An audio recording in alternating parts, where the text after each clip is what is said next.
Savina Gershak, Michael Dudikoff, Robert Mitchum. Midnight Ride.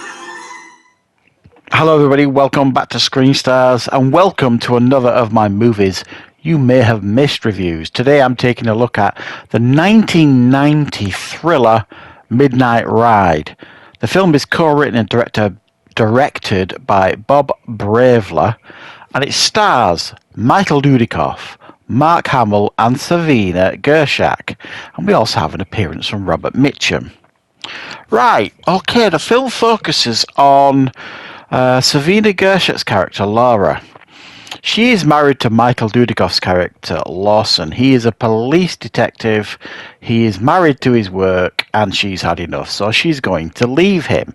So she kind of charges out, takes the car, leaves, and along the way she picks up a hitchhiker called Justin, played by Mark Hamill, and it turns out that Justin is in actual fact a homicidal maniac and a serial killer. So she has to fight for her survival for the rest of the night while being pursued by Michael Dudikoff, trying to get his wife back but also save her from this lunatic. Right, what are my thoughts on Midnight Ride? Well, this is a film that I suspect many of you won't have seen, which is why I've put movies you may have missed in regards to putting it in that category. This is a film that I used to watch loads back in the day when it was out on VHS. It's a fascinating film in many ways. Now, don't get me wrong, I'm not saying that this is a really quality film that everybody should rush out and watch. This is a Canon film, so there is a level of quality here that you get in with Canon, and this is Canon in 1990. I mean, it was on its arse by this point, Canon, really. So this is not like a mega budgeted film or anything like that you would have got like 5 years ago from Canon, or heavily budgeted film. It actually feels like a B-movie in many ways when you watch it. However, it's obviously heavily inspired by things like The Hitcher, and there was two reasons why I enjoyed this back in the day. Number one is because of that it was obviously heavily influenced by Hitcher and a similar concept, and Hitcher was one of my favourite films back in the day, still is.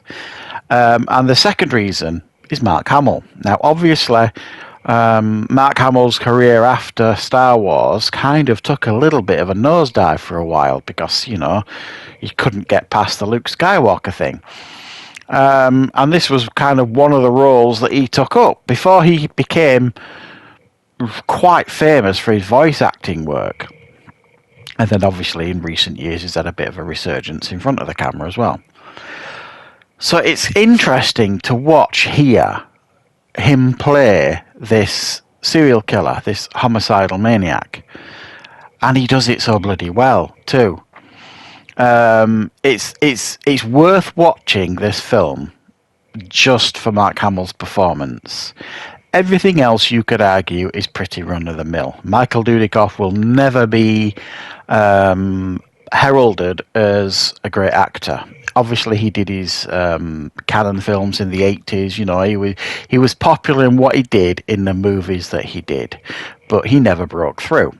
So he is obviously the hero character here, but honestly, the main focus of this film is Mark Hamill and Savina Gershak's character, Laura.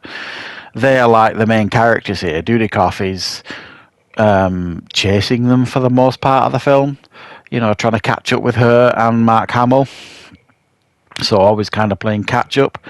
But this film is so worth watching just for Mark Hamill.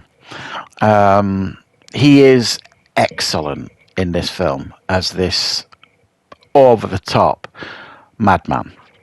And you can hear as well in many moments in this film, you can see and hear his maniacal Joker that obviously became famous a couple of years down the line when they started doing the Batman animated series, and he voiced the Joker. I guarantee you guys, there's some scenes in this where he is doing the over the top killer thing and laughing maniacally. You close your eyes and you listen to him, and it is Joker. It's quite fascinating to watch.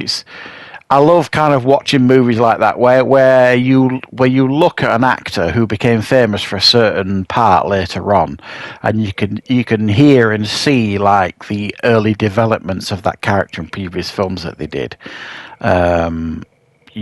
Mike Myers, you could do it with his Shrek when he did.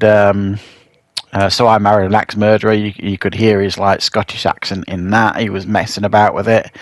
And the same here with Mark Hamill. It's absolutely Joker in quite a few of the scenes here. But the film is surprisingly action-packed. There are... It's not just scenes of him wandering around aimlessly killing.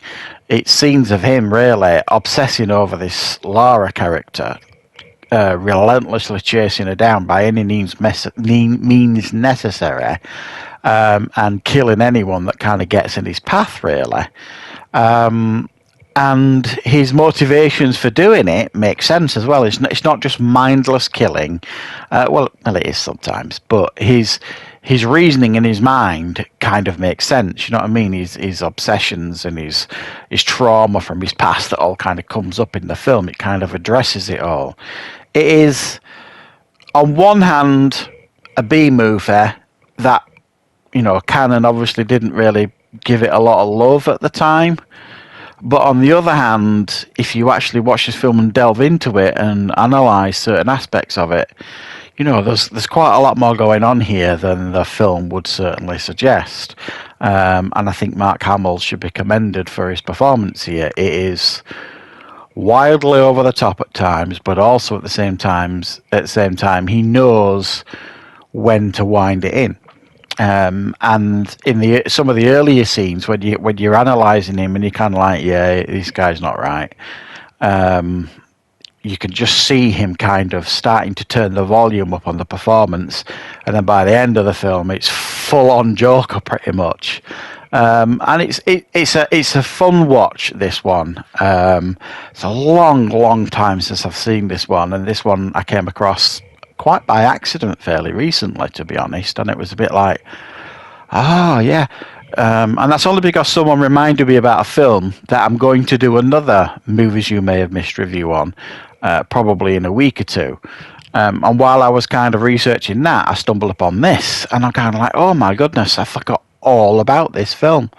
And it's definitely a fun watch. It's an interesting archive in the Canon filmography. It's an interesting film in Dudikoff's filmography because he's not the typical action hero in this, and it's a fascinating film in Mark Hamill's filmography because it is just such a fun performance by him. So yeah, if you haven't seen it, I'm not, like I've said, I'm not saying this is a classic or anything. I'm not actually giving it a great score. It's an above average score, but all the strong points of this film are all essentially connected to Mark Hamill and his performance, and it's definitely worth checking out just for that. If you enjoyed The Hitcher, you'll probably find some fun and value in this. There are some definitely enjoyable moments to be had watching this film. So yeah, let me know in the comments what your thoughts are if you've seen this film, or if you're going to try and give this film a watch, and I will of course be back with plenty more reviews and content on the channel